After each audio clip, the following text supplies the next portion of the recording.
నమస్కారం ఘంటారావానికి స్వాగతం. ముందుగా ప్రధానాంశాలు. దేశమంతా ఒకేసారి ఎన్నికలపై చర్చకు మోదీ పిలుపు. 2022 నాటికి నవభారత నిర్మాణంపై కీలక సూచనలు.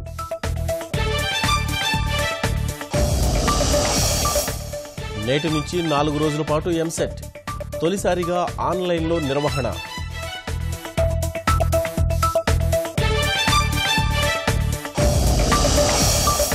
కడప జిల్లా వంకమర్రి వద్ద ప్రైవేటు బస్సు బోల్తా, 45 మంది ప్రయాణికులకు గాయాలు.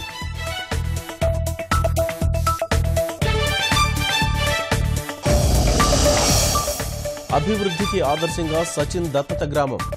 క్రికెట్ దేవుడి మేలు మరువలేమంటున్న పిఆర్ కండ్రిగ వాసులు.